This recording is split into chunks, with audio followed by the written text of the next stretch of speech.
Zabudnite si teda kliknúť na portál tvnoviny.sk, kde nájdete postupne všetky informácie týkajúce sa tejto nehody, ktorá sa stala naozaj, ako si spomínala, iba pred malou chvíľou. No a my v Teleráne pokračujeme ďalej, dá sa povedať takou takisto akčnou témou, aj keď nie úplne zo života, ale... Pozri sa na tie ruky. Počkaj, ešte prebehnem. Počkaj.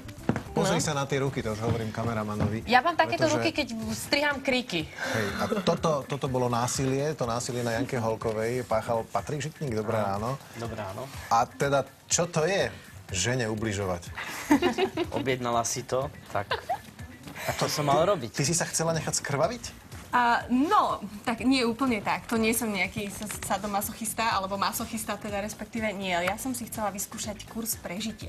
Či prežijem, či zvládnem. No a vidíte, prežila som. Zvládla si. Celé ráno vlastne upozorňujeme, avizujeme na tvoj zážitok, ktorý si mala práve s týmto kurzom prežitia. Ako to celé prebieha?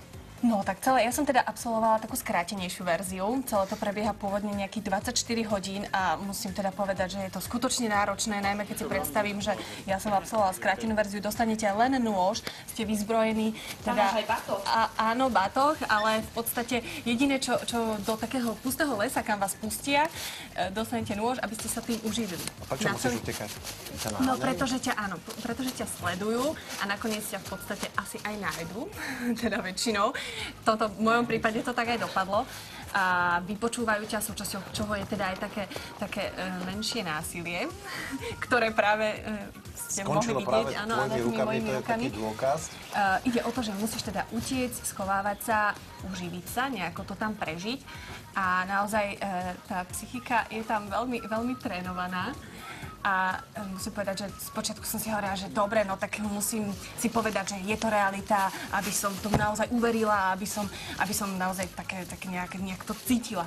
No nakoniec som si stále musela opakovať, nie, toto nie je skutočné, nie je to pravda, nie je to skutočné, lebo nebolo mi všetko jedno, keď som už tu navliezla dolu, dokonca mi nevadili pavúky, chrobáky ani nič iné, čo mi bežne veľmi prekáža. Ty si vopred vedela, čo ťa čaká, alebo čo príde na konci? Či... Nevedela som to úplne presne. Vedela som teda, že ma chytia a budú ma nejakou formou vypočúvať, alebo teda budú sa snažiť ma chytiť a nájsť.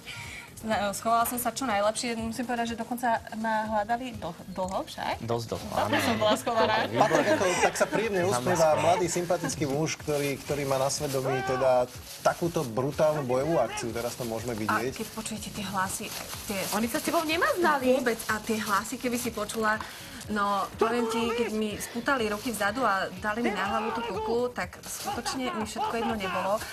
V hrdle sa mi objavila takáto veľká hrča, slzy pomaly na krajičku, predsa len som žena, hej. Tak nebolo to úplne jednoduché. A toto bol ešte len začiatok.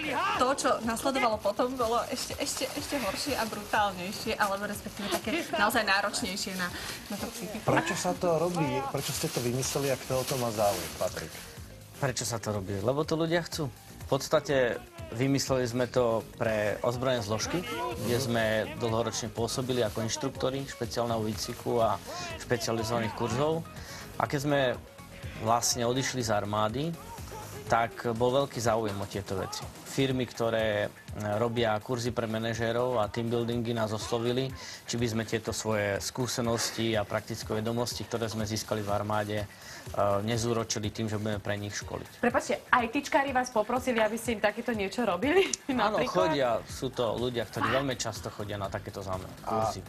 Wow. Čo z toho si tak odnesú, alebo teda, že sú zrazu pokornejší, už neprotestujú, ani plat si nezvýšia. Každý si odniesie to svoje, samozrejme. A Janka si odniesla, dorezané ruky. Hej. Ale čo svoje? Ako má to zoceliť charakter, myslenie? Má vás to odpútať myšlienkami? Ťažko povedať, pretože tí ľudia, ktorí tam chodia, sú určite vyhranené osobnosti. Každý z nich je iný a od toho kurzu alebo od toho zážitku očakáva niečo iného. A my sa mu snažíme vlastne to sprostredkovať.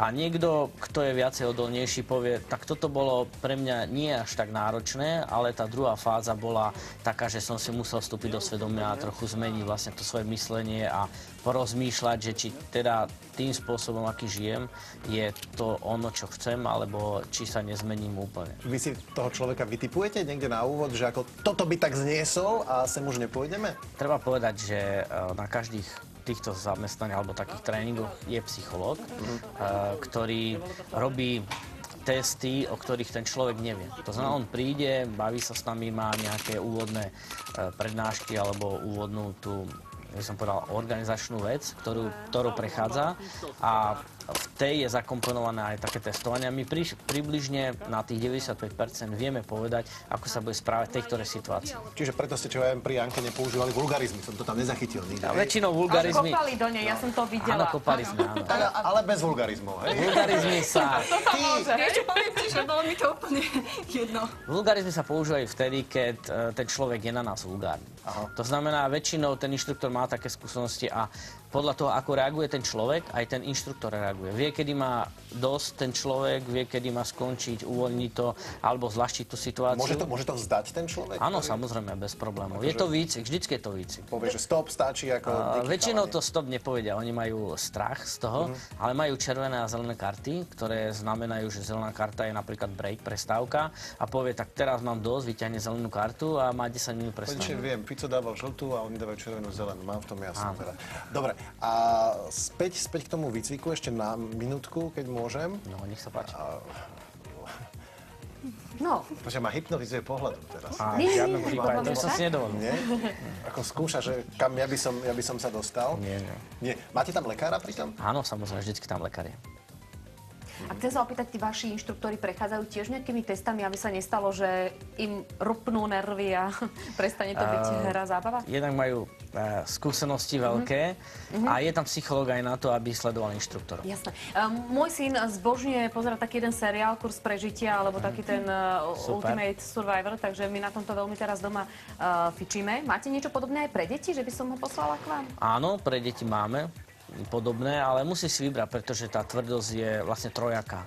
Máme veľmi tvrdé veci, potom Aj pri máme deťoch? aj pri deťoch.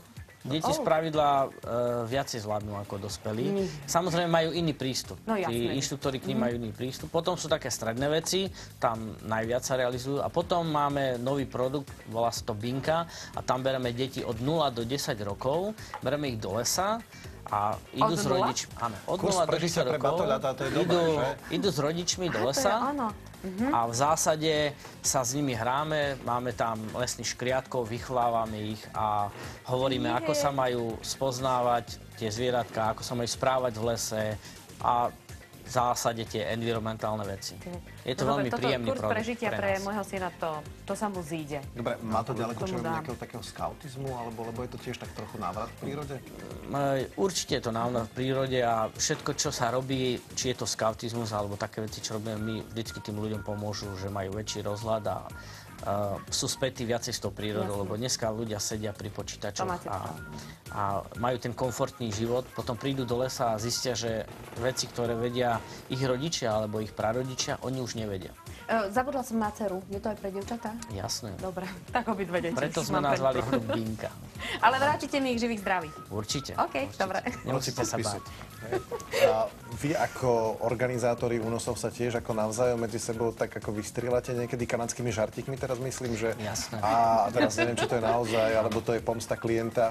Nie. Vždycky je to zábava. A aj kurzy sú o zábave predovšetkým. Máme takú istú zábavu. Vy na sa kurzoch, bavíte, ak ktorý- tam kopete do tých ľudí. Ja hej? som sa veľmi nebavila. Ale nie, zase to berte tak, že keď ten človek niečo očakáva, objedná si niečo, tak musí mať ten zážitok adekvátny. Každý vie, že to je tréning.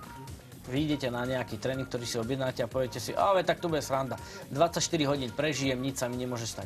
A akým spôsobom zabezpečíme to, že vy dostanete strach? No tým, že vám stvoríme podmienky. Nebude to sranda, nebude to o zábave, bude to o niečom inom, ale vždycky je to len hrané na oko. To znamená, vy máte pocit, že je to fakt tvrdé a my inštruktori sa v duchu bavíme a hovoríme si, aký sme dobrí. No, máte chuť teraz obdarovať svojho šéfa? Áno. Asi viete ako. Ja veľmi pekne ďakujem, že si to absolvovala. Ale ja tiež na najskôr svojej som koži. bola v takých rozpakoch, či im mám vlastne za to ďakovať po skončení, ale až tak hodinu neskôr mi tak dochádzalo, že je to úžasný zážitok. Naozaj, to potom, keď opadne ten strach a takéto všetko, to roztrasenie. Vždycky je to tak. Tí ľudia to potrebujú vyhodnotiť. Potom kurze sú takí, že ešte tých 24 hodín to prežívajú intenzívne, potom ďalšie týždne o tom rozprávajú a potom po ďalšom roku povedia, tak to bolo super. Tak. No, je to, áno, aj zlodej majú adrenalín, toto je taká lepšia forma jeho získavania. Nech sa vám darí, A hlavne ďakujeme. výchovy. Ďakujem. Ďakujeme veľmi pekne, no a poďme teraz k veciam. Takým po tom strese dobre padne sa aj niečoho najesť.